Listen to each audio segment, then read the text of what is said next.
আরিফের গম্ভীর কণ্ঠটা যেন অফিস রুমের দেওয়ালে ধাক্কা খায়। মায়া চমকে উঠে, তারপর ঠোঁট কাঁপিয়ে বলে, কি কেন? আরিফ চেয়ারের হাতলে দুহাত রাখে, মুখ আর আগের মতো উদ্যোগ্য নেই, বরং তার চোখে লুকানো ক্লান্তি। প্রশ্ন করিস না, তুই জানিস না তুই কার সামনে দাঁড়িয়ে আছিস। মায়া কিছু বলতে গিয়েও থেমে যায়। সেই জানে এই মানুষটার সামনে যুক্তি দিয়ে হারানো যায় না, তবুও তার মন চিৎকার করে বলছে, সে তো 15 বছর আগে চলে গিয়েছিল, আজ হঠাৎ এইভাবে ফিরে এসে বলবে চলে আয় আমার বাসায়। এইসব এত সহজ হয়?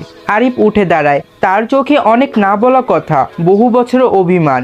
সে জানে না মায়াকে কি বলবে, বলার মতোই কোনো শব্দই খুঁজে পায় না। কিন্তু তার ভিতরের আগুন এক মুহূর্তের জন্য নিভছে না। আজ বিকেলের মধ্যে হোটেল খালি কর, আমি নিজে এসে তোর জিনিস নিয়ে যাব। কেউ কিছু জিজ্ঞেস করলে বলবি আমি তোর গার্ডিয়ান, না হলে তুই আজ রাত থেকে আর এইখানে পড়তে পারবি না। মায়ার বুকের ভেতর কাঁপছে, মাথায় যেন ঘূর্ণিঝড় বইছে। এই মানুষটা কি এখনো তাকে ঘৃণা করে, না ভালোবাসে? তার জন্যই তো সে দেশ ছেড়ে চলে গিয়েছিল। আবার সেই মানুষই কি আজ নিজে আশ্রয় দিতে চাইছে? কিন্তু আপনি তো আমাকে ঘৃণা করতেন, কাপা গলায় বলে চোখ নামিয়ে নেয় মায়া। আরিফ চুপচাপ তাকিয়ে থাকে তার দিকে। ঘৃণা না, ঘৃণা নয়, তার ভেতরে যে আগুন জ্বলছে 15 বছর ধরে, সেটা ভালোবাসার সাইসাপ দেওয়া আগুন। কিন্তু সে কিছু বলে না। আরিফ পেছন ফিরে জানলার দিকে তাকায়। চলে যায় এখন, হোস্টেলে গিয়ে তৈরি হ। মায়া যখন তার সুটকেস গুছিয়ে নিচ্ছিল, তখন তার রুমমেট তিশা প্রশ্ন করে, তুই কোথায় যাচ্ছিস রে? আরিফ স্যারের সাথে কিছু হয়েছে নাকি? মায়া জবাব দেয় না, তিশার কথায় উত্তরে মুচকি হাসে। ভেতরে ভেতরে কেমন যেন অস্পষ্ট একটা ভয়। হোস্টেলের দোতলার বারান্দায় থেকে নিচে তাকিয়ে দেখে আরিফ তার গাড়ি পার্ক করে ফোনে কথা বলছে। এই দৃশ্য একদিকে রোমান্টিক, অন্যদিকে শ্বাসরুদ্ধকর, যেন জীবনের একটা অধ্যায় শুরু হচ্ছে আবার, অনেক না বলা কথা নিয়ে। মায়া আজ এই প্রথমবারের মতো এমন কোনো বিলাসবহুল ফ্ল্যাটে পা রাখলো।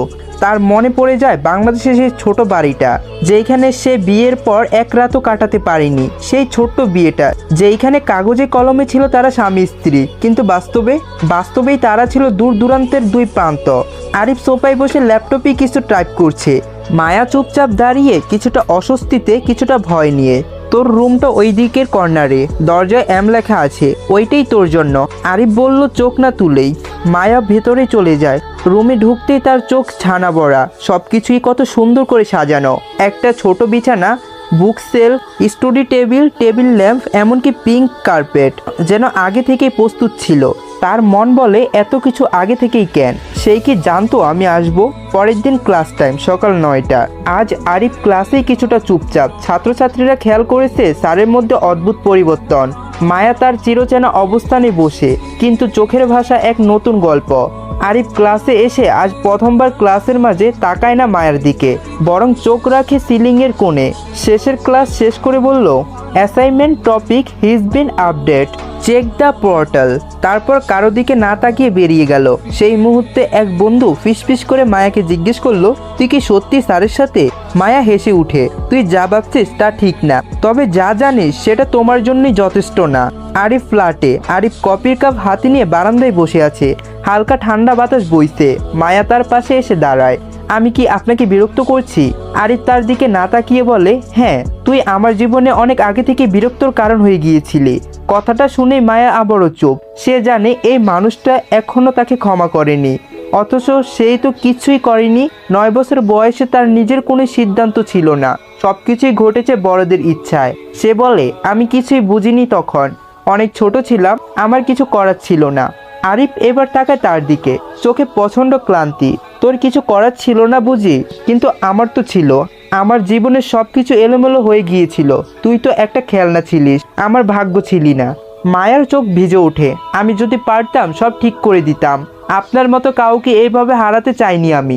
আরিফ কপির কাপটা জানলায় রেখে বলে, তুই চাইলেও আজও পারিস। মায়া অবাক হয়, মানে? আরিফ এবার গভীরভাবে তার দিকে তাকিয়ে বলে, চুপ করে যা এখন, অনেক কথা পরে হবে। তোর সামনে একটা কঠিন পথ মায়া। আমার জীবন সহজ না, আর আমি নিজেও আর আগের মতো নেই। মায়া মাথায় নাড়ায়। আমি প্রস্তুত আছি যে কোনো পরিস্থিতির জন্য। আরিফ চোখ বন্ধ করে একটু হাসে। তার দীর্ঘশ্বাসের মাঝেই বোঝা যায় আজ 15 বছর পর তার বুকে একটুকু বরফ গলা শুরু করেছে। রাত 1টা, এখন মায়া ঘুমিয়ে যাচ্ছে। হঠাৎই তার ফোনে একটা মেসেজ আসে, unknown number, start war from Arif, you don't know the full truth. Maya চোখ বড় হয়ে গেল। এই নাম্বারে কে? আরিফকে নিয়ে কি এমন সত্য লুকানো আছে? সে জানে এই নতুন জীবনের শুরুতে সামনে রয়েছে এক গহীন অন্ধকার, কিন্তু সে জানে এইবার সে পিছিয়ে যাবে না, সে লড়বেই।